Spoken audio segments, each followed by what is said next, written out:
요나가 바다에 던져졌죠. 이 글로 읽지만 바다에 던져졌을 때 그 나라면 어땠을까요? 점점점 수장이 되는. 하나님은 그 찰나에 큰 물고기를 예비하셨죠. 그리고 큰 물고기가 요나를 그만 먹어버렸어요.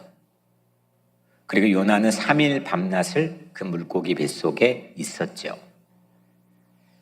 그리고 요나는 그 물고기 뱃속에서 기도를 드렸습니다. 이게 지난주 세 가지 요나서 1장 17절과 2장 1절의 내용을 다룬 설교의 대지입니다. 오늘 2절을 이렇게 시작하죠. 기도문입니다. 이게 2절부터 9절까지 요나가 물고기 뱃속에서 드린 기도문을 우리가 함께 읽었는데 이렇게 기도를 시작합니다. 이르되 내가 받는 고난으로 말미암아 여호와께 불러 아뢰었더니, 요나가 고난 때문에, 이 처참한 현실 때문에 그 물고기 뱃속에서 하나님께 아뢰었더니 뭘 한 거예요? 기도한 거죠. 그랬더니, 아뢰었더니 주께서 내게 대답하셨고 스올의 뱃속에서 부르짖었더니 주께서 내 음성을 들으셨나이다. 요나가 기도했더니 하나님이 어떻게 했어요? 대답하셨어요. 처음에 1장 1절에 하나님이 말씀을 요나에게 했을 때 요나는 귀를 닫고 들은 척하고 피했죠. 그런데 이제는 거꾸로 정작 다급해진 요나가 하나님께 말을 했죠. 기도했어요. 그때 하나님이 어떻게 반응할까? 좀 마음 졸이는 심정으로, 물론 되어지는 성경 말씀이지만 지켜봤는데 하나님이 대답해 주셨어요. 그런데 좀 저를 당황하게 만든 거는 하나님이 대답하셨고인데 하나님의 대답했다는 사실은 요나가 밝혔지만 그 대답한 내용의 흔적은 이 기도문에서 어디도 찾아볼 수가 없습니다. 뭘 대답했다는 겁니까? 대답을 무엇을 했다는 거냐? 성서에서, 특히 구약 성서에서 바이오멜 엘로힘, 히브리어로 하나님이 가라사대, 이게 하나님이 대답했다, 하나님이 응답했다, 하나님이 말씀했다라는 전형적인 문구인데 그 대답을 뭘 하셨냐 이겁니다. 하나님, 요나가 말한 이 하나님 대답은 무엇일까요? 더욱이 요나는 가장 지금 절박한 문제는 물고기 뱃속에서 나오는 거겠죠. 사는 거겠죠. 근데 여전히 지금 물고기 뱃속에 있습니다. 어떤 또 탈출의 실마리도 이 기도문에는 보이지 않습니다. 요나에게 하나님의 대답은 무엇이었을까요? 무엇을 들었길래, 어떤 걸 경험했길래 하나님이 자기에게 내가 기도했더니 하나님이 응답했다라고 이야기할까요? 물고기 뱃속에서 빠져나오는 걸까요? 그렇다면 아직 응답받지 못하는 건데. 그런데 요나는 하나님이 대답하셨대요. 여튼 대답하셨대요.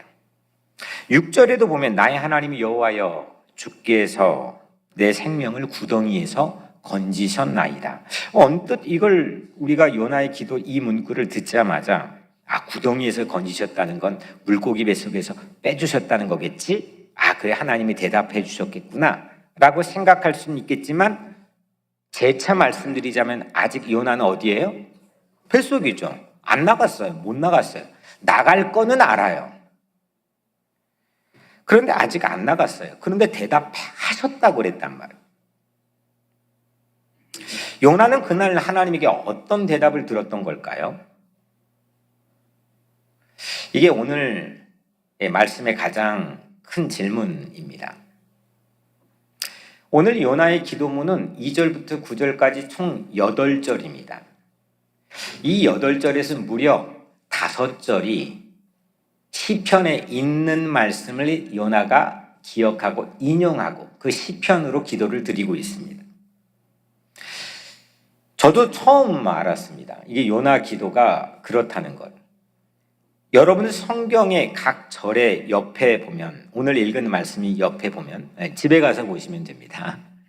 보면 거기에 시편들이 아주 작은 글씨로 무더기로 담겨 있습니다. 그래서 오늘 이 요나의 기도문을 요나의 시편이라고 부르기도 합니다. 그런데 이 요나가 이 기도문, 시편을 가져다가 하나님께 이 물고기 뱃속에서 드린 이 기도문에서 기막힌 한 단어를 고백하고 있습니다. 그것이 하나님의 대답인 겁니다.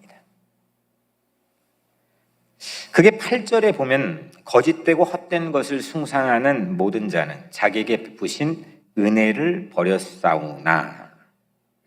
거짓되고 헛된 것, 우상이죠. 우상을 숭배했던, 우리가 그것이 왜 그것이 우선인가라는 거에서 요나에게 우상은 뭐였죠? 민족이었죠. 민족에 대한 애국, 충성, 이게 요나에게는 니느웨 사람들을 밀어내는 가장 중요한 명분이 되었죠. 우상이었어요. 하나님 말씀도 제낄 수 있는 자기에겐 가장 중요한 마치 신앙이고 삶의 철칙이었습니다. 우상이었죠. 그 우상을 숭배하는 모든 자는 자기에게 베풀어 주신 은혜를 버렸다는 겁니다. 바로 은혜입니다. 이 은혜는 히브리어 이스라엘 말로 헤세드입니다. 헤세드. 구약에서 한 단어만 남기고 다 지운다고 했을 때 아마 모든 랍비들이 그 한 단어를 꼽아본다면 그게 헤세드입니다. 그리고 그 헤세드를 신약의 언어인 그리스 말로 번역해 놓은 게 아가페입니다. 본래 아가페는 없던 말이었습니다. 이 헤세드, 도대체 이 헤세드를 하나님의 이 헤세드를 어떤 말로, 그리스 말로, 헬라 말로 옮길까를 고심하고 찾던 70여 명의 이집트에 모여있던 유대인 학자들이, 예수님 오시기 한 250년 전입니다. 그때 처음 길어 올린 단어가 우리가 알고 있는 아가페입니다. 헤세드나 아가페는 사람 말로 딱히 그 무엇 하나로 인간이 가진 언어로 표현이 불가능한 겁니다. 거기에다가 그 의미를 다 담는 게 불가능합니다. 그래서 성경에서도 다양한 말로 번역이 되어 있습니다. 헤세드, 은혜, 자비, 긍휼, 인자, 사랑, 아주 다양합니다. 하나님의 가장 핵심적인 마음, 하나님이 가장 하신 큰 일, 헤세드입니다. 요나는 거짓되고 헛된 그 우상을 숭배해서 자신에게 베푼 그 헤세드를 버렸었습니다. 니느웨를 향하고 있는 하나님의 헤세드, 하나님의 자비를 용납할 수가 없었습니다.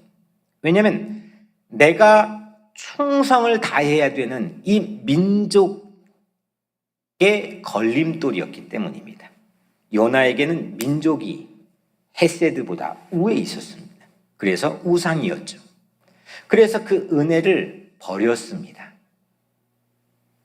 자기에게 베푸신 은혜를 버렸사오나, 우상으로 인해서 요나는 그 은혜에서 벗어난 거죠.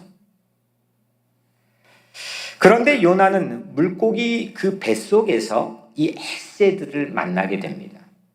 은혜를 받게 되는 거죠. 그리고 요나에게 최우선은 은혜가 되었습니다.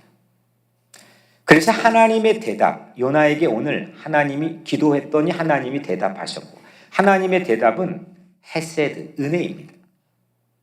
그 구덩이 속에서 나를 건지셨다고 했는데 그 구덩이는 물고기 뱃속이 아니라 은혜에서 벗어났었던 요나 자신입니다. 내가 구덩이였습니다. 남도 빠뜨리고 니느웨도 구제하지 못하고 자기도 이렇게 이 모양 이 꼴이 되게 만든 내 자신이 구덩이였습니다. 은혜에서 벗어났던, 은혜가 고갈되었던, 은혜로부터 탈피되었던 내가 구덩이였습니다. 그래서 아직 물고기 뱃속에서 벗어나지는 못했을지라도 거기서 빠져나오기 전임에도 불구하고 요나는 충분한 하나님의 대답을 얻었습니다. 은혜였습니다. 아직 물고기 뱃속인데 은혜였습니다. 오늘 말씀의 제목은 왜, 그렇다면 왜 은혜인가? 구덩이에 있어도 구덩이에 안에 있는데도 물고기 뱃속에 있는데도 구덩이에 벗어났다고 말하는 까닭은 은혜 받았기 때문입니다. 첫 번째로 왜 은혜인가? 오늘 왜 요나에게는 은혜였습니까? 3절에는 주께서 나를 깊음 속 바다 가운데 던지셨으므로 주께서 요나를 바다 속 깊음 가운데로 던졌다. 여러분들 요나가 바다에 던져졌죠 지금? 누가 던졌습니까? 자기가 원해서 자기가 결정해서 선원들이 자기를 들어 배 바깥 바닷속으로 던졌죠. 그럼 우리는 지난 1장에서 쭉 살펴봤습니다. 근데 바다에 던진 게 자신도 아니고 선원들도 아닌 하나님이시라는 겁니다. 주께서 나를 깊음 속 바다 가운데 던지셨으므로 하나님이 자기를 바다에 던졌다는 거예요. 바다에 던져진 것이 심판받은 거잖아요. 그 결정을 누가 했느냐? 하나님이 하셨다는 거예요. 요나는 지금 하나님이 너 때문이야. 너가 잘못했어. 거기에 마땅한 책임을 져야 돼. 그 유죄의 선고와 심판에 대해서 하나님이 했다는 걸 요나는 받아들이기 시작했습니다. 인정했습니다. 물고기 뱃속에 온 것은 내 잘못 때문이라는 것이고 이거는 하나님이 공의로운 심판이라고 하는 것을 요나가 받아들였습니다. 4절에 보면 내가 주의 목전에서 쫓겨났을지라도 주의 목전에 쫓겨나 지금 물고기 뱃속에 이렇게 바다 깊숙해서 피노키오 만든 그 아버지처럼 그냥 아주 로맨틱하게 촛불 켜놓고 물고기 뱃속에 있는 게 아니고 막 해초가 그 막 자기 머리를 휘감았다 그랬고 심연 깊음엔 모든 물이 자를 막 휘몰아쳤다 그랬는데 그 난장판인 그 물고기 뱃속에서 그게 주의 눈앞에서 쫓겨났다는 겁니다. 나는 이렇게 죽어 마땅한 자리에 있는 게 맞다고 인정하는 거죠.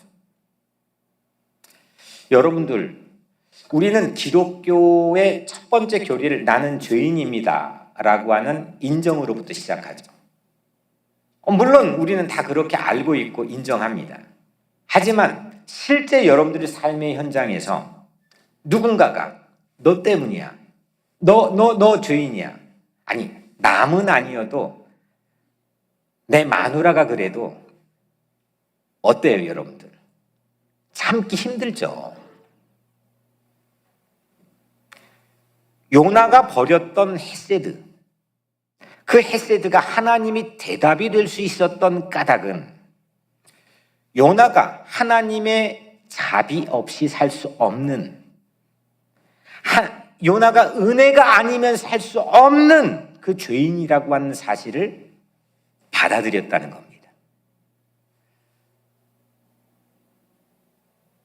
그 밑바닥에서 실제 그 자리에 서보지 않고 내가 그랬구나. 나는 치명적이구나. 여러분들 진짜로 죄인이, 하나님이 진짜 죄인이라는 사실을 받아들입니까? 무엇 때문에 나는 죄인입니까? 거기에 대한 책임도 우리는 우습게 생각하지 않고 받아들일 수 있습니까? 요나는 예언자였습니다. 이거 다 아는 사실이었고 늘 때마다 희생 제물을 그 죄에 속죄를 해야 존재가 성립된다는 것을 알고 있는 사람이었습니다. 그런데 그는 니느웨를 향해서 하나님의 자비에는 콧방귀를 꼈습니다. 자기는 의로웠습니다. 자기가 죄인이고 심판받아 마땅한 존재라는 사실이 실제적으로는 용납되지 않았습니다. 그런데 물고기 뱃속에서 받아들이기 시작했습니다.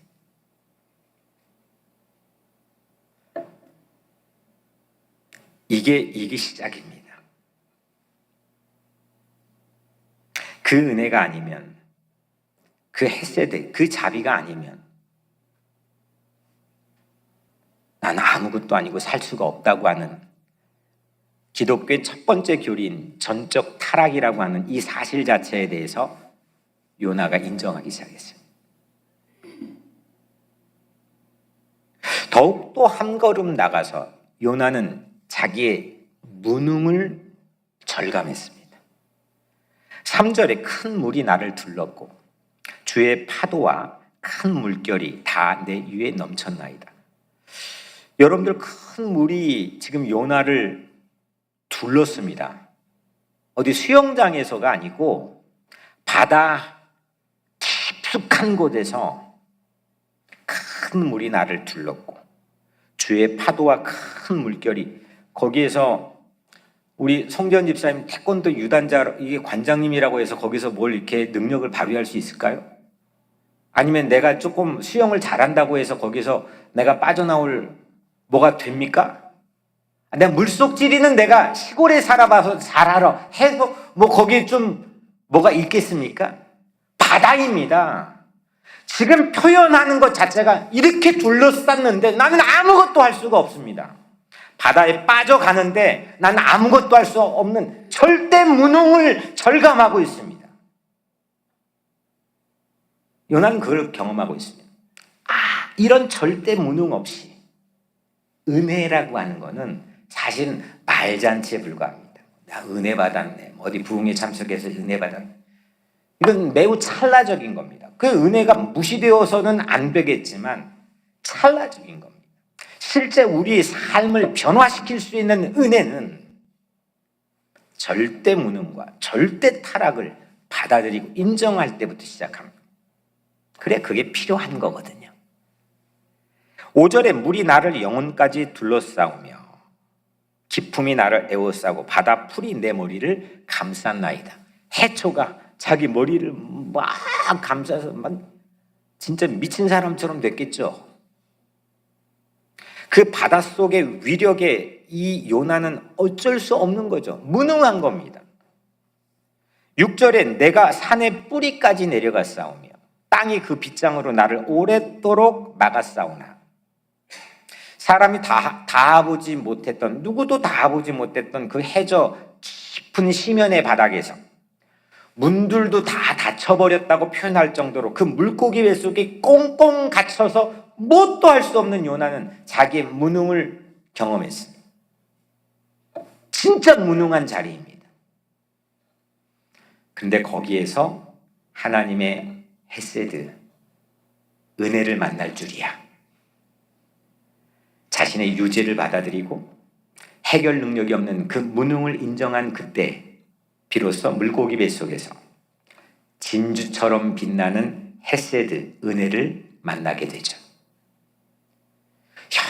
형편없는 뭘 거기서 예언자의 모습의 면모가 있겠습니까? 이제 사람 끝난 겁니다. 그런데 그 형편없는 이 요나의 모습, 거기에 아랑곳하지 않고 그 요나를 다시 찾아와 맞아주신 그 하나님의 헤세드, 그 은혜를 오늘 요나가 받은 거죠. 인간은 아담과 하와 이후의 타락 후에 한 가지 말만 할 수 있다라는 게 랍비의 그 저서에 기록이 되어 있는데, 그게 뭐냐면 그것은 내 잘못 아니야, 네 잘못이야. 근사하게 여러 가지 과학기술 문명, 르네상스, 계몽주의를 거쳐 지금의 이 시대까지 수 없는 달콤한 화려한 말들로 치장이 되어 있지만 결국 인간의 현실의 결과는 이겁니다. 내 잘못 아니야. 네 잘못이야. 근데 요나는 이거를 내 잘못이었어. 내 잘못이 더 커. 이걸로 바꿨습니다.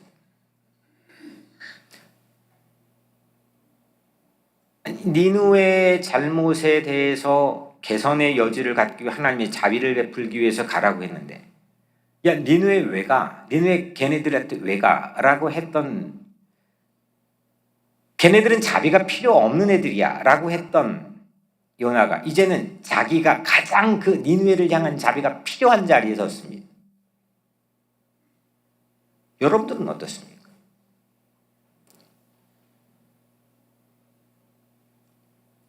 니느웨 잘못에서 내 잘못으로 뒤집어 볼 때 그 찰나에 헤세드의 칼이, 은혜의 칼이 물고기의 뱃속을 뚫고 들어왔습니다. 그 헤세드의 칼이 열리지 않을 것 같은 곳을 뚫고 출구를 열어줬습니다. 그리고 요나에겐 자유의 공간을 마련해 주었습니다.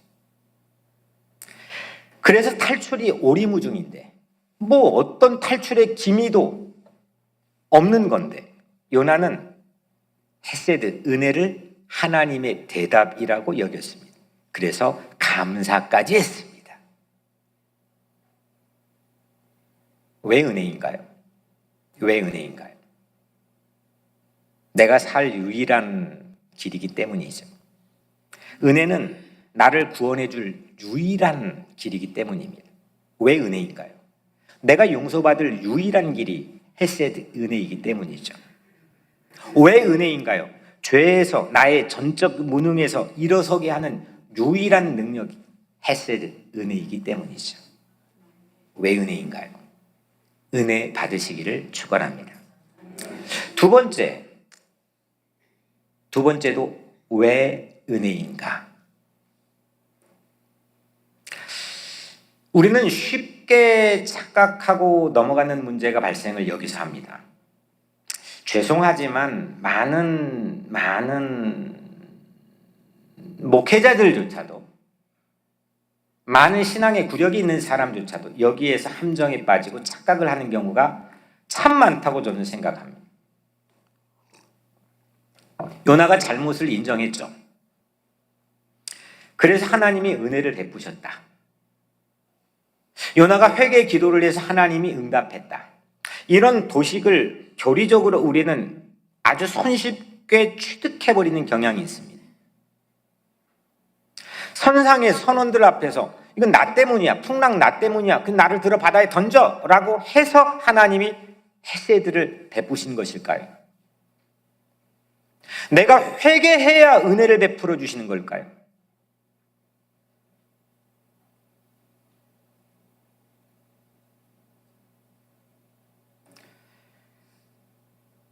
헤세드는 요나가 나 때문이야 라고 하기 전에도 있었습니다.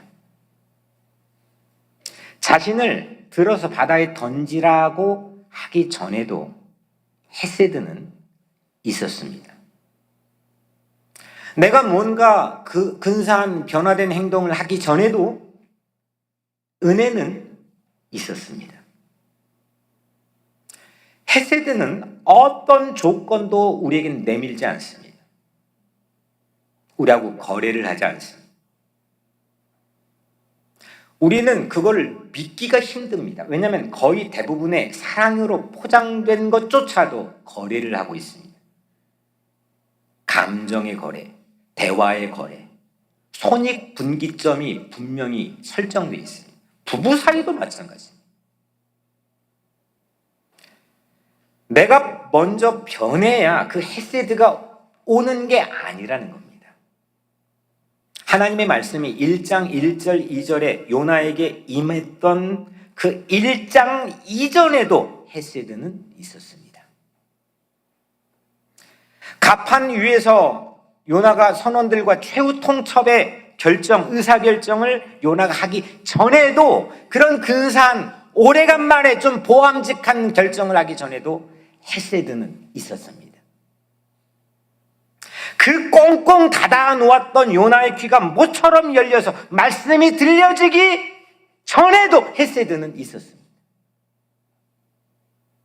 그 꽁 해가지고 요나의 입술이 굳게 닫혔었는데, 그 입술이 오래간만에 열려 기도하기 전에도, 그 기도한 순간이 아니라 기도하기 전에도 헤세드는 있었습니다. 은혜는 언제나 있었고, 은혜는 다만 요나가 변화된 포인트를 보여줄 뿐입니다. 은혜는 처음부터 있었고 태초부터 있었고, 은혜는 영원히 있습니다. 그래야만 오늘 설교 원고에 무하고 물결 표시, 무조건적인 헤세드, 무조건적인 아가페, 조건이 없습니다. 탕자가 밖에 나가 허랑방탕하게 그렇게 불효막심한 일들을 하다가 기사회생하여 돌아와 주었기 때문에 아버지가 그것 때문에 받아들여 준 게 아니었습니다. 탕자가 돌아오기 전에도 아버지는 기다렸지요. 은혜는 늘 문을 열고 기다립니다. 만천하 어디든 이 은혜는 드러내놓고 있는, 이 은혜는 요나가 유죄 선고를 받아들인 그 찰나, 비로소 물고기 뱃속에서 있는데 감춰졌던 보석처럼 빛이 나기 시작했다는 거죠. 있었습니다. 하지만 요나가 그거를 인정하고 받아들인 순간 있던 감춰졌던 보석이 빛이 나는 거죠. 한결같은 은혜, 변치 않는 은혜, 무조건적인 헤세드, 이거는 요나와 탕자의 변화를 빛나게 보여줄 뿐입니다. 그 헤세드가 요나에게 물고기 뱃속에서 하나님의 대답으로 온 겁니다. 나를 꼭 그 물고기 뱃속에서 탈출시켜줘서, 그게 리스판스가 아니라, 앤서가 아니라, 그 은혜가 하나님의 대답이었습니다. 감격인 거죠. 그냥 감사 정도가 아닌 거죠. 9절에 감사, 내가 감사해. 이 감사라는 말 안에, 그 안에 5만 가지 엄청난 이 감동 덩어리가, 눈물 덩어리가 담겨 있지 않겠습니까? 굳이 물고기 뱃속에서 벗어나지 않았는데도 이미 충분한 하나님의 대답이 요나에게 되었다는 겁니다. 그래서 요나는 물고기 뱃속에서 감사했습니다. 왜 은혜인가? 은혜는 내가 찾는 것이 아니라 우리가 찾아지는 것, 내가 발견되는 것이기 때문입니다. 영원부터 영원까지 아무런 조건도 내걸지 않고 하나님의 은혜는 물속의 뱃속까지 요나를 찾아와서 요나를 발견해 주는 것, 그게 은혜입니다. 조건 없는 사랑, 변치 않는 은혜, 이건 요나에게 충분한 하나님의 응답이었습니다. 우리는 물고기 뱃속에서 벗어나려고 기도합니다. 하나님, 나만의 물고기 뱃속 아시죠? 나 이 바닥 지긋지긋한데 아시죠? 그걸 벗어나기 위해 기도합니다. 그것도 절박하게 기도하면 하나님의 응답을 받기도 하죠. 하지만 더 중요한 하나님의 대답은 헤세드, 은혜입니다. 왜 은혜인가? 은혜는 나를 찾아줍니다. 나를 변화시켜 주시는 능력이 은혜 안에 있습니다. 99이 멀쩡하게 있는데도, 하나 잃었는데도 그 하나를 찾을 때까지 찾아다니는 게 헤세드. 10개 중에 하나 잃었는데 불을 켜고 집을 쓸며 찾을 때까지 찾는 그 은혜. 죽었다가 살아온 그 아들을 찾아 기뻐하는 그 은혜. 그 은혜를 받으시기를 축원합니다. 마지막 세 번째로, 왜 은혜인가? 제가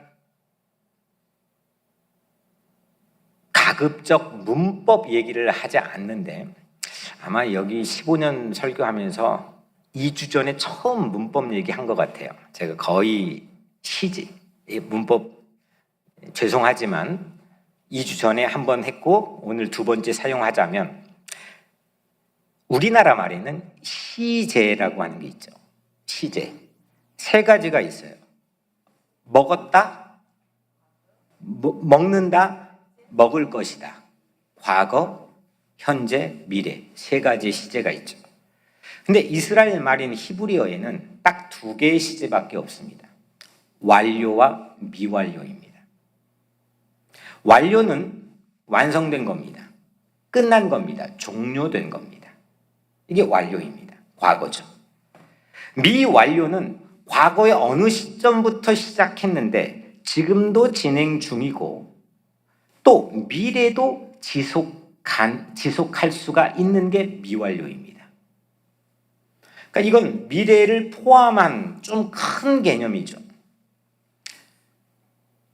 히브리어 문법에는 이 완료와 미완료밖에 없는데, 저는 한 지금 20년 넘게 매일 아침에 일어나면 그 하루에 할 일들, 기도부터 모든 걸 쭉 적습니다. 다 그 타이틀은 미완료입니다. 그리고 저녁에 자기 전에는 한 15개에서 7개 정도의 했던 일이 미완료에서 완료로 옮겨집니다. 한 개 정도 거의, 아니면 거의 대부분 다 하던지. 이게 제가 살아가는 목회 루틴입니다. 이스라엘 백성은 이 미완료와 완료의 두 가지가 있는데 신기한 것을 하나님 발견케 하셨는데, 오늘 본문에서 바다가 한 일이 있죠. 바다가 막 물로 요나를 감싸고 해초들로 머리를 막 휘젓고, 이렇게 바다가 한 행위들은 전부 다 완료입니다. 시제가. 그런데 반면에 하나님이 한 일 있죠. 전부 다 미완료입니다. 먼저 바다가 한 일을 보면 큰 물이 나를 둘렀고 완료입니다. 종료된 겁니다. 파도와 큰 물결이 다 내 위에 넘쳤나이다. 완료입니다. 바다풀이 내 머리를 감쌌나이다. 완료입니다. 반대로 하나님의 일은 주께서 내게 대답하셨고, 이거 한글이나 영어에 보면 과거로만 쓰여 있지만 히브리어 원문을 보면 YRNN이, 이거는 미완료입니다. 표현이 불가능한 겁니다. 미완료입니다.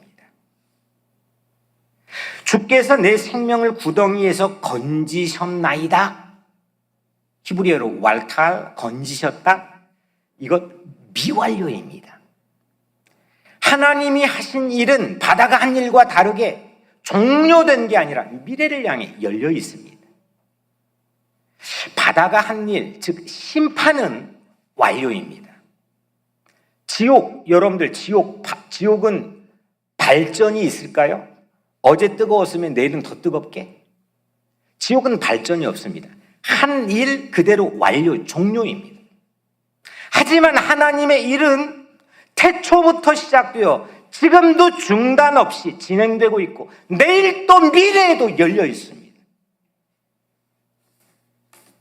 심판은 완료되었지만 은혜는 아직 미완료입니다. 오늘도 내일도 은혜입니다. 13세기 르네상스를 열었던 이탈리아의 시인 단테라고 하는 사람이 있는데, 단테의 유명한 작품, 대표적 작품이 신곡입니다. 신곡 지옥편 제8곡에 보면 단테가 이렇게 말합니다. 이거 찾느라고 무진장 오래 걸렸습니다. 하나님의 사자가 지나가도록 지옥의 가장 강한 성에 가장 비밀스러운 벽이 무너졌다. 그때부터 지옥의 터진 틈은 열려지기 시작했다. 지옥은 더 닫히지 않는다. 단테가 이 글을 쓰면서 지옥에 여행을 합니다. 한 안내원과. 그러면서 쓴 내용입니다. 다시 한번, 지옥의 가장 강한 성에 가장 비밀스러운 벽이 무너지고 말았다. 그때부터 지옥의 터진 틈은 열려지기 시작했다. 지옥은 더 이상 닫히지 않았다. 이 단테는 예수 그리스도가 십자가에서 죽으심으로 지옥의 견고함에 틈이 가고 무너지기 시작했다는 걸 이야기하는 겁니다. 지옥의 확실성, 거기에 물고기 뱃속에 갇혀버리면, 음부에 갇혀버리면 이거는 빼도 박도 못하는 신세, 엎질러진 물은 다시 주워 담을 수 없는 그런 절체절명의 우리 삶에 난제들이 있는데, 그 지옥의 확실성을 예수의 십자가가 빼앗았다는 겁니다. 단테가 그걸 그린 겁니다. 물고기 뱃속이 그렇게 터진 겁니다. 내 바닥의 틈이 그렇게 열릴 겁니다. 예수님이 나를 찾으러 지옥까지 내려오셨기 때문입니다. 그것이 은혜입니다. 한 번 열려진 틈은 닫히지 않고 열려지기 시작한다는 겁니다. 중단 없이 그걸 찾을 때까지, 발견할 때까지, 내일도 미래에도 완료하지 않고 포기하지 않고 은혜는 끊임없이 나를 찾아오신다는 겁니다. 요나처럼 내 영혼이 코마 상태에 빠질 때가 있죠. 겉은 멀쩡한데 내 영혼은 죽어가고 있을 때가 있죠. 이것 때문이고 저것 때문이고, 이것 때문에 미칠 것 같고 저것 때문에 안 될 것 같고, 그렇게 내 영혼이 코마 상태에 빠져 있을지라도 예수는 나에게 찾아오신다는 겁니다. 그게 은혜입니다. 물고기 뱃속은 요나가 찾아가지 않았습니다. 하나님 버리고 마땅히 갈 수밖에 없던 그 지옥이지만, 그것도 요나가 책임져야 마땅하지만, 그런 요나를 하나님이 책임져 주시는 곳, 은혜의 성소가 바로 물고기 뱃속이라는 겁니다. 예수님은 오늘 이 시대의 요나 같은 나에게도 찾아오실 줄로 믿습니다. 왜 은혜인가? 죽음의 벽을 허물고 열린 지옥의 틈새를 열고 미래를 향해 희망을 갖게 하는 헤세드, 그 하나님의 은혜이기 때문입니다. 하나님의 은혜는 그래서 마르지 않는 셈입니다. 그 은혜가 여기 있습니다. 내일도 희망의 은혜의 발걸음을 내딛기를 축원합니다. 사랑하는 여러분, PPT 좀 띄워주시고요. 우리도 있잖아요. 그런 요나처럼 나만의 물고기 뱃속이 있잖아요. 어둠 속 헤매고 갈 길을 몰라서 방황하던 때가 있잖아요. 캄캄한 물고기 뱃속에서도 십자가의 은혜의 빛이 나를 그래도 비춰주시거든. 주홍빛보다 더 붉은 죄, 그리스도의 피로 씻겨주시거든. 그것이 은혜죠. 그 은혜 아니면 나는 서지 못하죠. 십자가의 그 사랑의 능력이 아니면 우리는 서지 못하죠.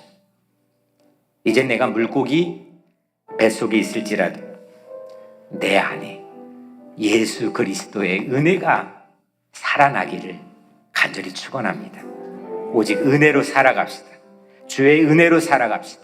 같이 이 찬양 우리 함께 어둠 속 헤매이던 내 영혼 찬양합니다.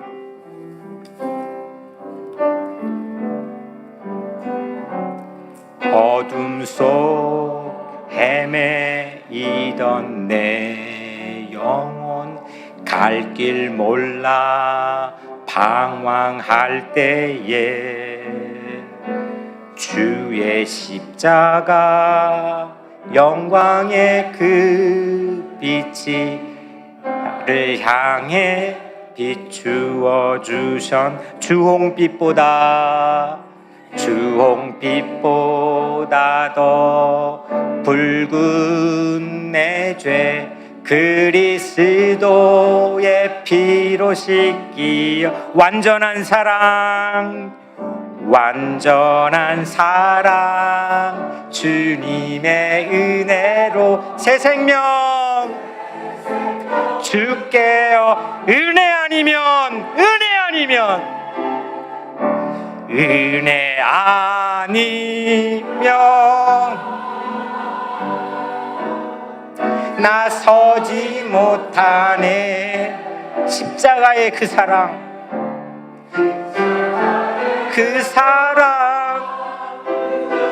아니면 나서지 못. 은혜 아니면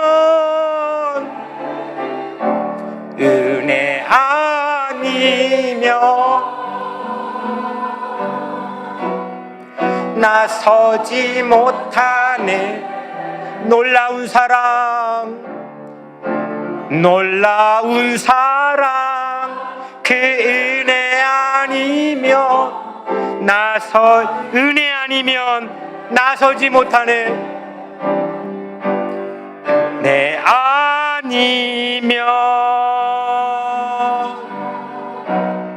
나서지 못하네. 십자가의 그 사랑 능력 아니면 나서지 못하네. 은혜 아니면 나서지 못하네. 놀라운 사랑 그 은혜 아니면 우리 다 함께 일어나서 은혜 아니면 찬양합니다. 은혜 아니면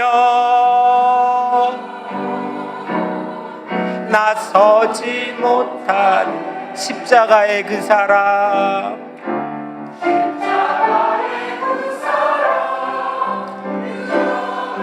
은이면 나서지 못한 은혜 아니면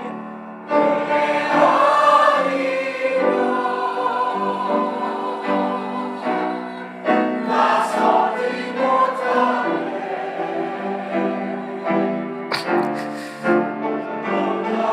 사랑 은혜 아니면 나서지 못한. 우리 마지막으로 은혜 아니면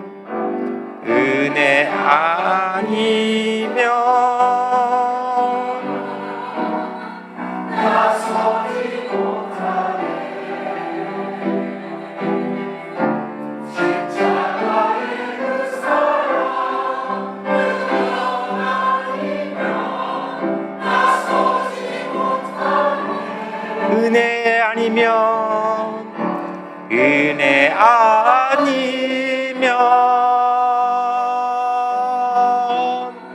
나서지 못하네.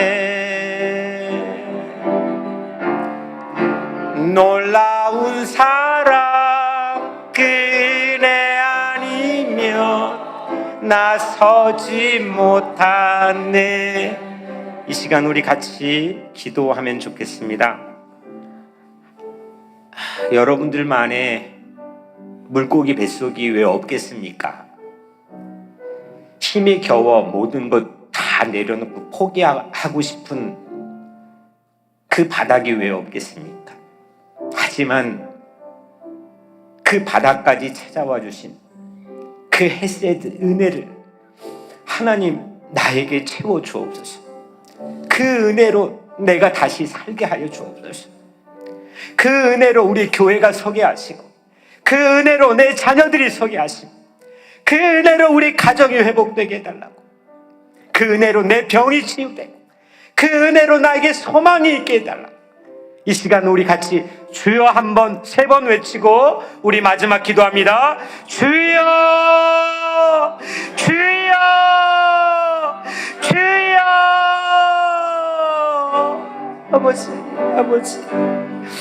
아버지, 저들을 붙들어 주시기를 원합니다. 저들을 만져 주시기를 원합니다. 저들에게 은혜를 베풀어 주시기를 원합니다. 저들에게 은혜를 채워 주시기를 원합니다. 은혜의 옷자락에 스치기만 해 우리가 다시금 살아나기. 아버지 하나님, 바닥에 헤매고 캄캄한 데 헤매고 갈 길을 몰라 방황하고 아버지, 우리 심령들을 긍휼히 여겨주시고 은혜를 베풀어 주신 주님께서 우리를 붙들어 주시기를 원합니다. 우리를 붙들어 주시고 주께서 저들을 만져주시고 저들을 축복해 주시고 저들을 해주시고 저들을 채워주시고 저들을 살려주시고 저들을 붙들어 주시고 저들을 인도해 주시기를 원합니다. 주여 도와주시옵소서. 주여 긍휼히 여겨주시옵소서. 우리를 만져주시옵소서. 우리를 붙들어 주시옵소서. 오 나의 하나님, 붙들어 주시옵소서. 주님의 세트가 이 자리에 가득하게 하시고 우리 심령을 가득 채워서 우리 삶을 변화시키게 하여 주시옵소서.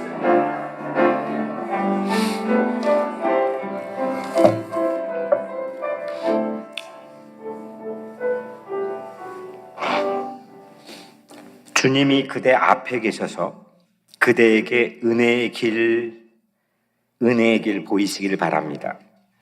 주님이 그대 곁에 계셔서 그대를 팔로 껴안아 지켜주시길 바랍니다. 주님이 그대 뒤에 계셔서 못된 사람들의 흉계에서 그대를 보존하시기를 바랍니다. 주님이 그대 아래에 계셔서 그대가 혹 떨어지면 받아주시고 덫에서 끄집어내시길 바랍니다. 주님이 그대 안에 계셔서 그대가 슬퍼 울 때에 그대를 위로하시기를 바랍니다. 주님이 그대 둘레에 계셔서 남들이 그대를 덮칠 때 막아주시기를 바랍니다. 주님이 그대 위에 계셔서 그대에게 복 주시기를 바랍니다. 주 예수 그리스도의 은혜와 하나님의 사랑과 성령의 사귐이 우리 모두와 함께 할지어다. 아멘.